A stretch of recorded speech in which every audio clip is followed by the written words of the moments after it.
Good morning and welcome to the part 2 of our course modules. Part 1 has been completed with about, 15 or 16 lessons. Now we move on to part 2. Part 2 consists of the history of English literature. It's going to be a bit longer than part 1. Let's then begin with the first lesson, Old English period or Anglo-Saxon period. We will see some of the features, historical background of this period. We will look at some important works of this period. And all those works appearing on the screen in front of you are very important. You must take down notes as usual. Okay. Now, look at the period, the timeline. Old English period extends from 410 CE. Instead of AD, the old AD is gone. CE, Common Era, to 1066 CE. What is this 1066? Very famous for. That was the year when the Normans under William the Conqueror invaded England and established the Norman rule. We will talk about those later. So this is the timeline. 410 CE to 1066 CE, Old English period, or known as Anglo-Saxon period. Some important events prior to this period. Very quickly we go over. Imagine the world was created either by God, as it is narrated in the Bible or other religious books of various religions around the world, or through Big Bang theory, whatever. The world was created. Man was created, woman was created, they multiplied and spread all over the world, all over the globe. And between 1500 BCE, before Common Era, and 500 BCE, Celtic tribes arrived in England. So, the original inhabitants of England were Celts, Celtic tribes. They came from nearby European countries like maybe Denmark or the modern Denmark, or Germany or Spain or other European countries. They settled down in England. So the original inhabitants of England were Celts. When we talk about W.B. Yeats later, we will be talking about the Celtic revival. So if you keep in mind what these Celts were, they were a group of people, a tribe of people, and they had their own culture, their own traditions and customs, which were quite attractive to poets like W.B. Yeats from Ireland. So we have what is known as Celtic revival in Yeats' poetry. Before that, let's look at more features of what happened before the Old English period or Anglo-Saxon period started. Now, this is very important. Romans conquered England in the year 43 CE and ruled for about, as you can see, nearly 500 years or so, or nearly 500 years. And they left England in 410 CE because their headquarters, Rome, was threatened by some barbarous invasion. So they left England. Okay. After the departure of the Romans from England, three tribes came to England: Angles, Saxons, and Jutes, and they, in a way, conquered major part of England and divided different regions among themselves. Who were these people? They were three predominant Germanic tribes from modern Germany. Okay. That's what happened before the Anglo-Saxon rule began. So, Anglo-Saxons are already here. Angles, Saxons, and Jutes. The name England came from these two names, Angles and Saxons. Angle land corrupted and became England. Okay. As I have already said, Romans left England in 410. And England was open to invasion by these three tribes, Angles and Saxons especially, and they occupied a major portion of England and established a rule there.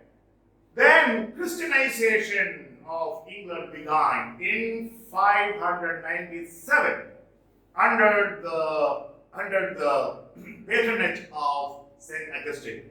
Don't mistake this Augustine with the Augustine of Hippo. That's a different Augustine. This Augustine was the first bishop of Canterbury. Okay. The rise of Wessex Kingdom under Alfred the Great. Alfred the Great was one of the great kings among the Anglo-Saxons, and he ruled the Wessex region. The establishment of the Dane law. What is this Dane law? Very often we come across this term in any history book on English literature. See, a major portion of Eastern England was under the influence or rule of Danish Vikings. They were from Denmark. A tribe of people, Vikings. They were very barbarous. They were, in fact, sort of aggressive sea pirates. They invaded almost all the European countries those days or regions, and their main purpose was to amass wealth. But when they found England a very fertile soil, they settled down. And where most of eastern part and some of the northern part were under their influence. And they established their rules and laws, traditions, customs, and that together is known as Dane law. Get the point? Okay. The early part of the Old English period is known as sometimes Dark Ages. What is that period? 410, the time Romans left, until 799. Okay. So around 400 years. Dark Ages. Why it was called Dark Ages? No creative works, no imaginative works, or no developments actually happened during this period. No literary productions were made. There was a lot of demographic imbalance, etc. So this period is known as Dark Ages. Just note down the period. Now, 4 important dialects of Old English period. You must remember these dialects: Northumbrian, Mercian, Kentish, and among them, the most important dialect was West Saxon dialect. West Saxon. Okay. And this became the standard in which almost all the important texts were written or translated those days. Now, literature of Old English period. Mainly, heroic poetry was composed during that period. What is heroic poetry? Presenting the heroic, adventurous exploits or deeds of some heroes. So, heroic poetry was the major genre of that period. Then, major manuscripts. This is very important from the examination point of view. All the poems written during Old English period were collected in 4 manuscripts. Those 4 manuscripts, and many of those poems are anonymous. We do not know the names of the actual writers. Nevertheless, all these poems written during that period were collected in 4 major manuscripts. They are known by, number 1, Exeter Book. First one, Exeter Book. And this is a 10th century book that contains most of the surviving Old English poetry. So, not the point, Exeter Book. I'll come to that very soon. The manuscript was given to Exeter Cathedral by Bishop Leofric. That's how it got the name Exeter Book. This bishop had this manuscript. We don't know where he got it. He might have got it from somewhere. And he donated it to the Exeter Cathedral Library.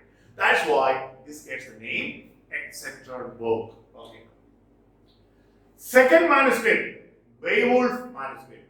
It contains the original poem Beowulf, the Old English epic poem, surviving epic poem, and the most important poem of the Old English period, Beowulf. Have you heard about this?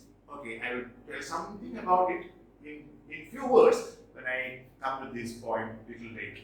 Okay. It contains the unique copy of the epic poem, Beowulf, and another poem, Judith. I'll tell you what they are. Third manuscript, Junius manuscript. How did it get that name? It contains the so-called Cadmonian poems. Okay. Now, how did it get this name? Sorry. And how did it get? Not how did it get. How did it get its name? It is known after the name Franciscus Junius, who published the first edition of its contents in 1655. That's how it got this name, Junius manuscript. Now, Virtually book, the 4th manuscript, containing some poems. It is an anthology of Old English prose and verse that dates back to the late 10th century, written until that time. And it gets this name because it was found in the cathedral library at Vercelli in Italy. So this gets the name Virtually book. Okay. Major work of the period. The most important work of the period is Beowulf. What is Beowulf? Do you know? Very quickly, maybe in 3 sentences, because it's a long story, but I'll just give an idea. Beowulf is the hero of this poem, Beowulf. He is the eponymous protagonist, eponymous character. And he is a prince in or from modern Switzerland, modern Sweden. Sorry, he is a prince from modern Sweden, known as Geatland. Geat was or Geats were a tribe of people in Sweden those days. So he is a prince now in Gotland, that is in modern Sweden, and then the neighboring country Denmark is bested by or disturbed by a very dangerous monster or a demon known as Grendel. And the king of Denmark is Hrothgar, and Beowulf's father and Hrothgar were friends once. So, hearing the jeopardy encountered by Hrothgar, Beowulf with a handful of courageous men come to Denmark, and there he is received by the king and the courtiers, and they are given a great reception. That evening, there's a lot of drinking and dancing and singing, and Grendel, who lives in a nearby marshland, is disturbed, and he comes quite late in the night and attacks the people sleeping in the Met Hall. Met Hall means the entertaining hall. And eventually, Beowulf encounters Grendel unarmed. Beowulf is unarmed, and with his might and strength, he attacks Grendel, and his right arm is severed. Okay, and with the pain and in agony, he runs away to his dwelling place, and there he dies. And his severed arm is hung in the Met Hall. Hearing the news of Grendel's death, Grendel's mother, one of the monsters, okay, comes and attacks the Met Hall, and one of the advisors of Hrothgar is killed now. Okay, now Beowulf goes in search of Grendel's mother. She's not named, so in the poem, and finally kills her. And now Beowulf and his companions leave Denmark with a lot of trophies, a lot of treasures, and later on in Gotland, in Sweden, Beowulf becomes the king and rules the country for 50 years. And then, when he is very old, his country is threatened by another dragon. A dragon who has been guarding some treasure is disturbed by a robber. And since he is disturbed, he becomes angry, and he attacks the people there. Finally, Beowulf decides to encounter, to challenge the dragon, and in the fight, of course, the dragon is killed, but Beowulf is wounded, and the venom of the dragon gets into his blood, and he dies. And the people of Gotland, the people of modern Sweden, gives him a great funeral, and he is buried on a mount overlooking the sea. This is the story of Beowulf. It's a very long poem. I have given you the story in a nutshell. From the examination point of view, what you have to remember is the name Grendel. Okay, the monster. Okay, we don't have much time. Shall we continue? Okay. Now, it is supposed to have been written between 975, we don't know the exact date, and 1025. During this period, we don't know when it was written, and we do not know who wrote it. Generally known as Beowulf poet, anonymous poet. Okay, and the next one is very important from the examination point of view. The poem Beowulf is written in West Saxon dialect. West Saxon dialect. Remember. Now, it is considered the oldest surviving long epic poem in Old English. Okay. Next one, Judith. Another poem which finds place in Beowulf manuscript is Judith, and it describes the beheading of Assyrian general Holofernes by Israelite Judith of Bedulia, a biblical city in Israel. So this is the story of Judith. Some important anonymous works of the period appearing in the accepted book. All these poems are very important. Questions may be asked. Not about the theme as such, but about the names of these poems. Visit or the Traveller's Song. It is is of 150 lines, which is also known as the Laureates song. Now, sometimes a question may be asked, which is the oldest poem in Old English?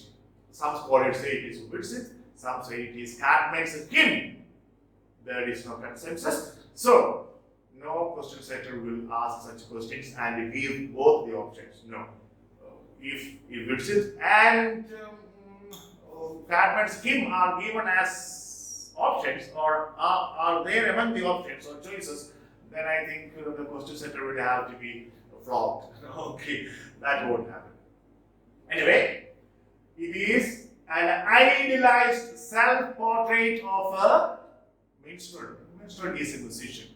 It is about that musician's autobiography, okay, of the Germanic heroic age, who wandered from place to place, went to different kingdoms and entertained different kings, princes, and queens, and courtiers. So, Whitsit or the Traveler's Song is all about the experience of this musician, this minstrel, who has traveled all around and who has entertained a lot of people in different kingdoms. Okay, The Wanderer is another poem which is found in the Exeter book. It contains 115 lines and written in alliterative words. Old English uses alliteration, whereas you will find in Middle English, alliteration will be replaced by rhyme. What is alliteration? Now you know why we have discussed all these figures of speech and meter and prosody. You will realize why as we go ahead.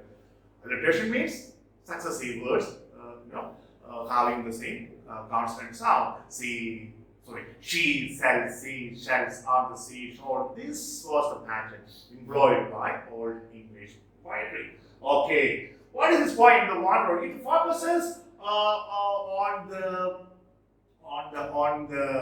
loss of a person. What is the loss? Loss of his Lord. A person has lost his Lord, his master, and he is very sad. And he is grieving over the death of his master, and he feels that he is all desolate and abandoned without his master. Okay, and he leaves his home and his place of birth and looking for wisdom and knowledge. This is the content of the poem. The Seafarer. This deals with the loneliness experienced by a man on the sea. An account of a man alone on the sea. Just imagine if you're alone on the sea, what would be your loneliness? That is the subject matter of this poem, The Seafarer. The Wife's Lament. Oh, it's very clear. The wife is so sad, so depressed, so despondent because she feels that her husband does not love her any longer. So this is an account of her feelings of being estranged from her husband or being abandoned by her husband. The Wife's Lament. The Husband's Message. Here is a story of a man who has to leave his home because of a feud, a quarrel with someone, and he is separated from his wife, and it is not very clear from the poem whether it is wife or his girlfriend, whatever.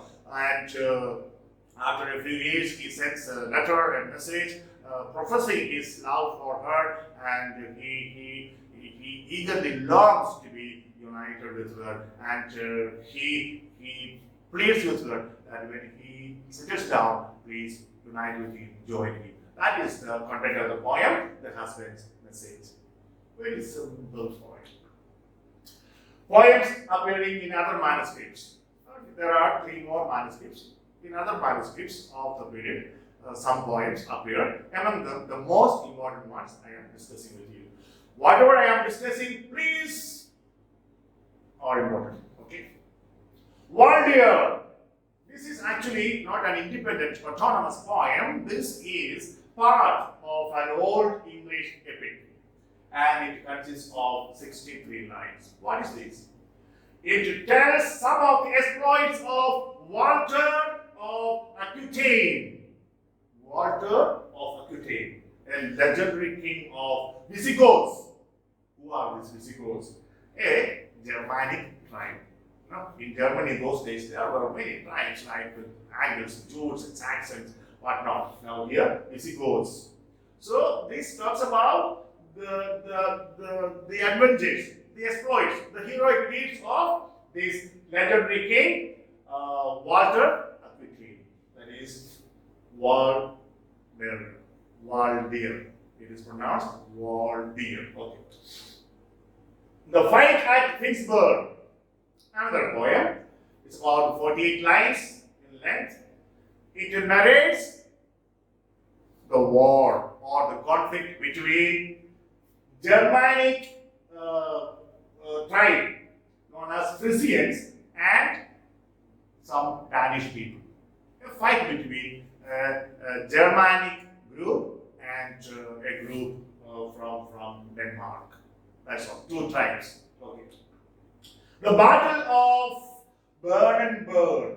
Sorry. The Battle of Brennenburg. Brennenburg. What is this? It relates the victory of the Saxon king Athelstan. Athelstan. Saxon king Athelstan. Saxon means already in England now. Okay. Saxon king Athelstan over the allied forces of three kings. What are they? Olaf Guthfredsen, king of Dublin, Ireland, and Constantine II, king of Scotland, and Owain, king of Strathclyde. These three kings together formed an army and fought against the Saxon king in England. What was his name? King Athelstan. Athelstan. And Athelstan won. So this is celebrated in the poem, the Battle of Brennenburg. The battle took place there. Okay. The Battle of Malden, another poem. It describes the defeat of the Anglo-Saxons. If there is victory, there is also defeat. If there is pain, there is also pleasure. If there is success, there can also be failure. Okay. Against a Viking invasion in 993. Viking, who are these Vikings? They were from Denmark. Very aggressive group of people, tribes. And they went on, invading, ransacking, pillaging and pirating, what sort of things they did, all the wicked, barbarous things. Okay. Now, Vikings were Scandinavians who were brutal pagan invaders. Not only from Scandinavia, they were also from Denmark. Okay. So, these were a brutal group of people. And Anglo-Saxons lost one battle against these barbarians, and that is mentioned in the poem, the Battle of Malden. Okay.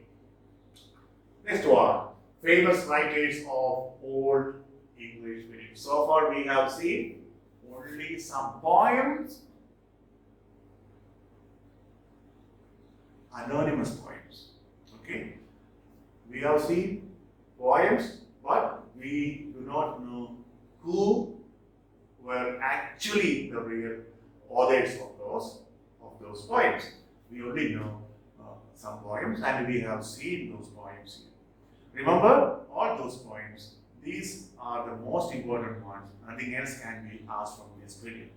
Now we come to some individual poets, because their works are recorded and we know who wrote what. Cadman, 7th century, he lived and wrote, is called the Anglo-Saxon Milton. From the examination point of view, it's very important.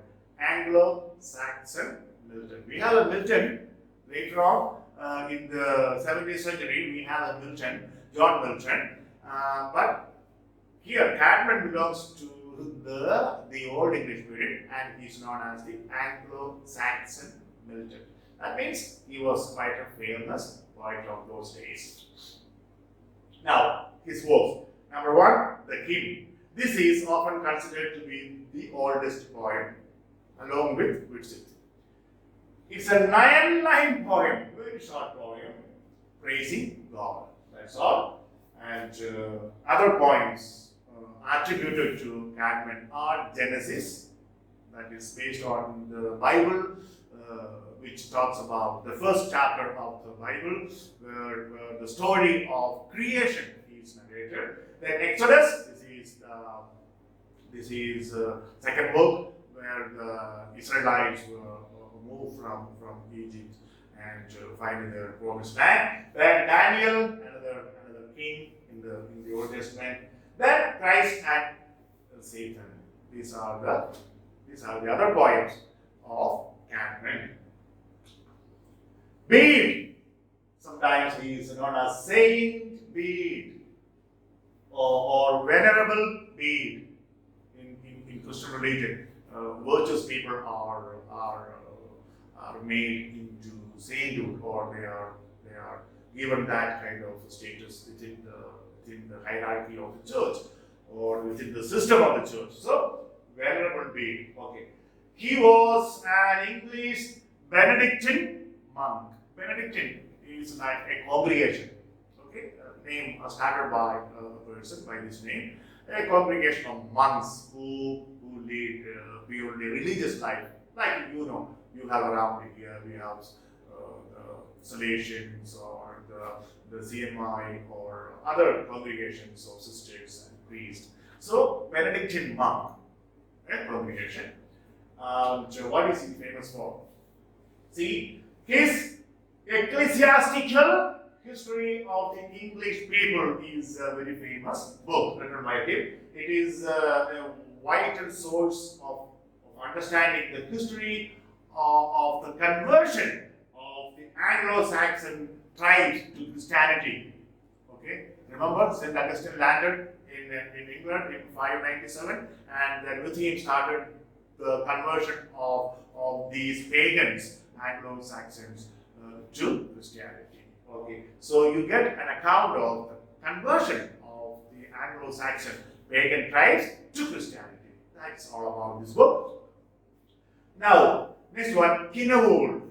It is not pronounced as Sinewold, it is Kinnawold. 8th century. He lived in 8th century. We have no precise date of his birth or death. He is the greatest of Anglo-Saxon poets. That much we know. Kinnawold. Let's look at some of his works. Andreas. It tells the story of Saint Andrews, the apostle. He was one of the apostles of Jesus. Another one, the fates of the apostles. The fates of the apostles. As you know, many of the disciples, apostles of Jesus, were persecuted. Not many, all of them. And they were killed or tortured or stoned to death or crucified like St. Peter with his head upside down. Jesus was crucified with his head up, and when Peter was also about to be crucified, he requested to crucify him with his head upside down. Okay, so almost all the apostles of Jesus were tortured and crucified or martyred and killed. Okay, this 122-line poem narrates the key events that subsequently happened to the apostles of Jesus after his ascension to heaven. Okay. Christ, it comprises how many? 1,664 lines. Very long poem, which deals with Christ's birth, means his coming into this world, his mission, his ascension into heaven, and also talks about the final judgment, that when Jesus Christ will return to this world to judge the people. I think most of you know this. Okay. Then Ellen is another poem. What is this? Also known as Saint Helena Finds the True Cross. It is 1,321 line long poem. What is Ellen? You know, Jesus was crucified on a cross. and that cross was then later on lost. And it is believed that Ellen found this cross somewhere in a well in Israel. So this poem talks about that. Now, who is this Ellen? The poem is the first English account of the finding of the Holy Cross by Saint Helena, the mother of Emperor Constantine. You know Emperor Constantine. We will see more about him when we come to Renaissance. Okay. So this poem talks about those events or those events leading to the finding of the cross on which Jesus was crucified, finding it by Saint Helena, the mother of Emperor Constantine. Okay. Juliana is another moving pathetic poem. It's of 731 lines, and it is preserved in the Exeter book. What is this about? It is an account of the torture, the humiliation, the pain, sufferings undergone by Juliana, on whom a man called, or a Roman officer, Eleusis, had an eye. And he made a lot of advances to her, but she being a very faithful Christian believer, refused to surrender to his sexual passions. And finally, she was tortured and murdered. So those events are presented in this poem, Juliana. The Dream of the Rood is a very important book. Please note the name. The Dream of the Rood. Okay, all these poems are written by Tina Wolf. Okay, it is an address of the saved soul to the body. Okay, the soul now is saved, and now I think despising the body and telling a lot of things. Okay, that is the major thing. But this is written in the dream vision genre. What is this dream vision genre? This is very important from the examination point of view. You will find this genre being practiced by Chaucer in many of his poems. All that when we come to Chaucer. Now, here, what is dream vision genre? It means the narrator or the poet imagines himself or herself in a state of dream or dreaming of something. In that dream, something happens. And whatever the poet wants to say is presented through a dream. That is known as a dream vision genre. Okay. Now, rood means crucifix. In a dream, the unknown poet, you don't know who's the speaker here, beholds a beautiful tree. It's a dream, a tree. That is the rood or cross. Here the meaning is the cross or the wood on which Christ died. So the narrator dreams of a cross on which Christ died. Okay. Now this cross in his dream tells him the story. The story of the cross. Okay. Now the cross tells it has been forced, okay, to suffer the nail wounds. Okay, the nails. Jesus was crucified on the cross, so the nails pierced through his body. Okay, into the wood, into the cross. Okay. Now the wood, then the spear shafts, the torture that the cross received, of course through Christ, from the soldiers around, and the insults that the cross received, along with Christ, to fulfill what? God's will. So the cross says, along with the Christ, it also has suffered all sorts of pains and humiliations. And this is narrated in a dream vision. And once blood-stained, what? The cross, the rood. Once blood-stained and horrible, it is now the resplendent, the brilliant sign of mankind's redemption. Why mankind's redemption cross becomes? Because Christians believe that Jesus came into the world, and Christians believe he is the incarnation of God himself. Many others don't believe. I mean, it's a matter of belief for anyone belonging to a religion. And through his death, our sins are washed away, and we all are enjoyed a place in heaven. So now for Christians, this cross is very holy, very sacred cross, because on the cross he died, and that cross is symbol of human redemption. Okay. Next one, cross writers of the period. One, Alfred the Great. Alfred the Great was a great prose writer of Anglo-Saxon or Old English period. Remember that? He was the king of Wessex from 871 to 899. King of Wessex. And Wessex was the most predominant kingdom at that time. Alfred the Great's translations. Most of the works are translations. Very quickly, let us look at Pastoral Care of Pope Gregory. Pope, you know who Pope, the head of the Catholic Church. And pastoral care means whatever advice or sermons that he gives. So that is translated into English. Then History of the World of Orosius, a Spanish cleric. This cleric wrote History of the World of Orosius. That means History of the World was written by Orosius. That is translated into English by Alfred. Okay. Ecclesiastical History of Bede. Venerable Bede also wrote the history of, what is that? Ecclesiastical history, the conversion of the Anglo-Saxons to Christianity. This also was translated by Alfred. Okay.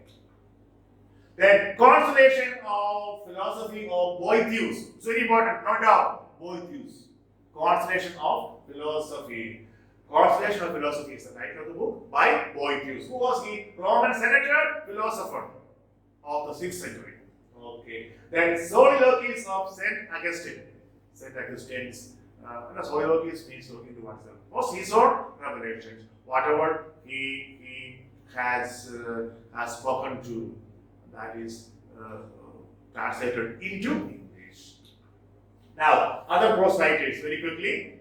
Alfred, he is best known for his grammar. So, Alfred of the of the Old English or Anglo-Saxon period is known for his grammar. Okay. Wulfstan or Lupus. He is known as Lupus or Wulfstan. His most famous work is the Sermon Lupi and Anglos. In English, Sermon of Wolf to the English. Here, wolf is not that animal. He is by his nickname called Wolf. So, Sermon of Wolf to the English. Whatever sermons he delivered to the people of England or people around him, this is another work. Okay, of Wulfstan or Lupus. Anglo, this is the last, I think I have more or less maintained the time. This is the last piece of information that I want to give you from Old English period. Anglo-Saxon Chronicle. That is the history of Anglo-Saxons. Was first assembled in the reign of King Alfred. As I have already said, during his reign, 871 to 899. From 871 to 899.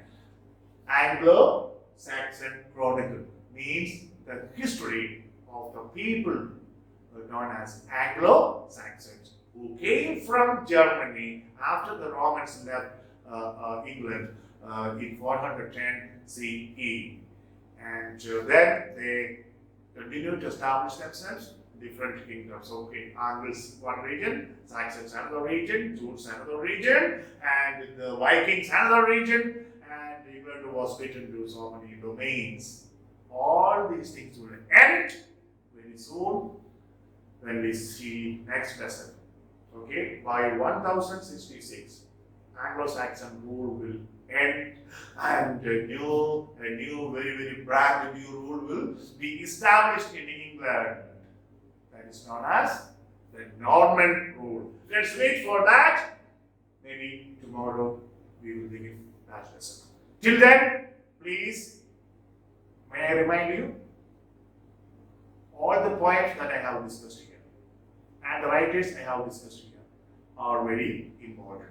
You forget everything else and write down the names of the poems. And wherever the authors are known, their names and their poems. You have a notebook. You must have one only for history of English literature from Old English till the contemporary period. I will be going in this fashion systematically, taking each age important words.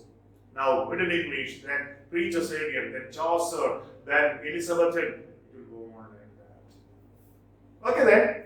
I hope you have understood to a great extent. Some things are new to you, some things are already known to you.